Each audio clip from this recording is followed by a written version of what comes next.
Quedamos en el segmento anterior trabajando con lo que tiene que ver con el perfil laboral y el perfil técnico. Y con respecto al del perfil técnico, hablamos de las variables objetivas y subjetivas y mencionamos las personales, psicológicas, socioeconómicas y formativas, que son las que ahora vamos a tratar. Vamos a ir ahora a hablar de las personales. Tiene que ver con la edad.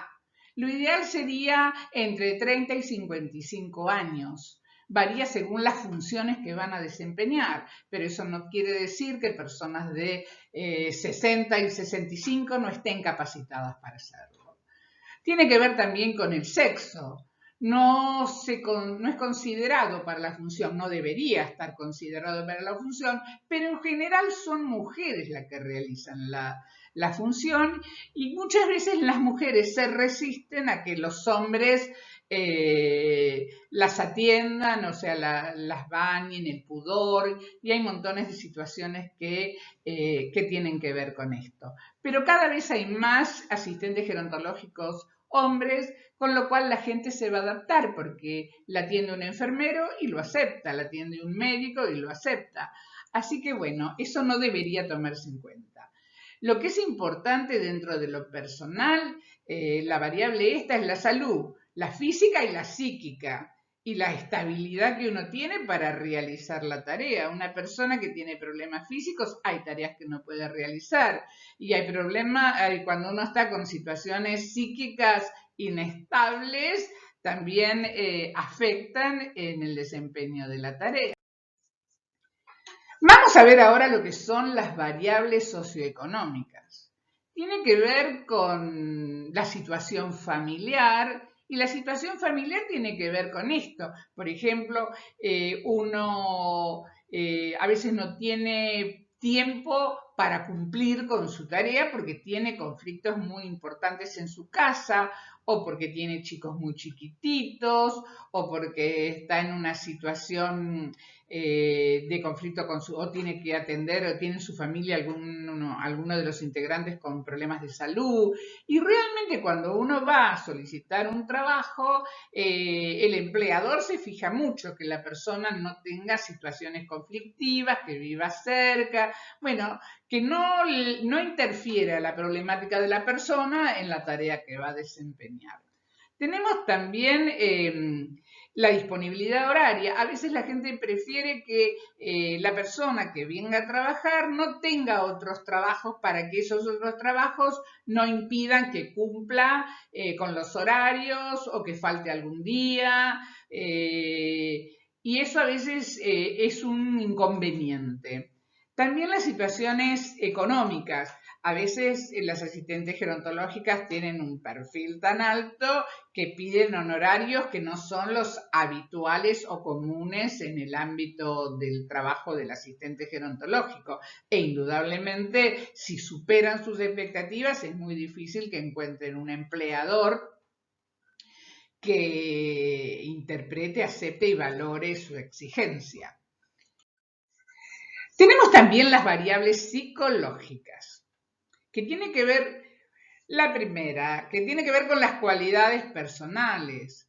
Lo importante es que sea una persona que tenga una autoestima aceptable, que sea respetuosa, que sea responsable, que sea sociable, que pueda controlarse ante una situación imprevista, que sea íntegra, moral, decente, digamos.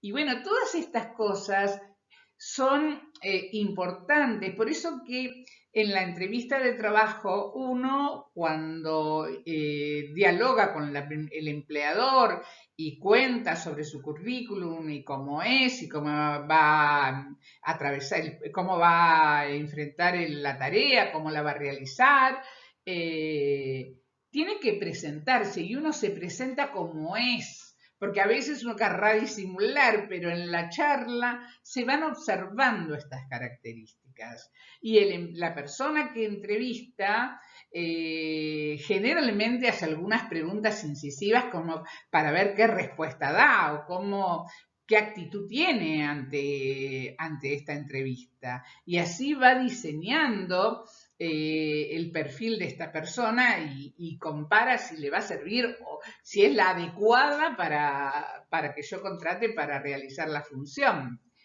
Y acá tienen que ver las actitudes, ¿no? Porque están las capacidades cognitivas y afectivas, o sea, cómo comprende las cosas, cómo se relaciona, si es una persona afectiva, que es correcta en su atención, que al que recibe el servicio de cuidado, o sea, que va a ser correcta, que va a ser, que miren, quiero elegir la palabra, pero que tiene que ver con que va a ser afectiva, cariñosa, no necesita ser excesivamente, pero sí tener una relación, la relación de afecto, de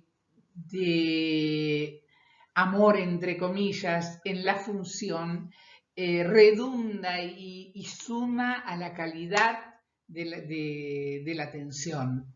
Y eso es muy importante. Y la familia se fija si esta persona va a ser cariñosa con mi papá, si va a ser afectiva, si va a ser una persona correcta, si va a ser una persona solidaria. Entonces, miren ustedes cuántas cosas nos van cambiando nuestra forma de ser y cómo nos presentamos. Dentro de las actitudes también está la flexibilidad en el trato personal, poder aceptar cosas nuevas, lo que hablábamos antes, esta familia solicita otras formas de que yo accione y de que yo desempeñe mi tarea, y si está dentro de lo que corresponde y el fin es el mismo, uno cómo se va a adaptar.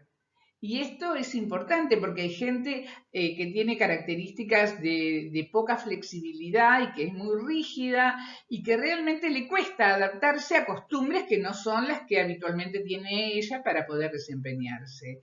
Y seguimos con esto, que tiene la adaptación ante las situaciones de cambio, que tiene que ver con algo de lo que estábamos hablando, y que realmente tener la característica de flexibilidad y de adaptación al cambio nos favorece muchísimo. El otro es acompañar con una actitud de comprensión y escucha, respeto. Fíjense ustedes que si soy una persona comprensiva, esa es mi característica. ¿Vieron cuando ustedes dicen, ay, Susana es una persona comprensiva, lo escucha a mi papá, siempre está presente, lo favorece, respeta su autonomía, lo estimula en su autoestima? Y miren qué característica importante, ¿eh? Y después la amplitud de criterio. La amplitud de criterio es también sumamente, digamos, notoria cuando uno sabe cómo responder o cómo accionar o cómo entender alguna situación. Entonces, es una persona criteriosa que piensa, que no es impulsiva, que sabe pensar, que elabora la situación para poder tomar una decisión y lo que va a resolver es algo que está dentro de lo posible y que va a beneficiar a la persona que está atendiendo. Fíjense ustedes, es importante que a veces nosotros no le damos, decimos, bueno, pero ¿qué tiene que ver? Pero yo sé trabajar, yo aprendí, yo me formé. Bueno, pero eso no alcanza. Aparte, tenemos que tener todo esto, todas estas características personales que nos hagan ser idóneas para realizar la tarea. Y hablamos también, dentro de las actitudes, de la capacidad de consulta y decisión. Hay mucha gente que se manda sola, que no analiza, que no pregunta, y uno no lo sabe todo. Entonces, tener esta característica de ser una persona que ante algo que no está segura pregunta antes de tomar una decisión o toma una decisión y conoce los límites, o ante una situación límite como acá menciona, toma una decisión y no se paraliza. ¿Mm? Hay otra cosa que tiene que ver con favorecer la autoestima del beneficiario. El asistente gerontológico que tiene esta característica de valorizar a la persona que está atendiendo, no importa que sea el presidente o que sea una persona sencilla que ha trabajado toda su vida y que es una persona humilde, no importa que sea un médico, que sea un ingeniero, es una persona y cada persona tiene sus valores y el asistente gerontológico tiene que tener la característica de valorizar a la persona por lo que es y no por lo que la sociedad piensa que puede ser más importante o menos importante. Cada uno de nosotros somos valiosos en lo que somos y eso es lo importante y poder valorizarlo. Y hacer que el otro se sienta valioso es muy importante. Hablábamos en las clases de promover la sensación de bienestar, promover la autoestima de la persona. Después tenemos los niveles de aceptación y tolerancia. Ya hablamos de lo que es la aceptación y hablamos de lo que es la tolerancia y el aguante. Aceptar es entender y comprender. Tolerar y aguantar, a veces, si no es un moderado, puede crear conflictos. El manejo de la omnipotencia y la frustración. Si nos vamos a frustrar ante cualquier situación que no nos sale bien, indudablemente nos va a costar retomar. Y eso en el trabajo se nota. Y las personas que observan o ven los resultados de esta frustración, fíjense, el adulto mayor ve que nosotros ante una situación que salió mal, nos ponemos re mal, ¿qué le va a pasar a él? ¿Y la familia qué va? No. Todo esto son situaciones que hay que trabajar y ver cómo uno las puede adecuar o si puede o no.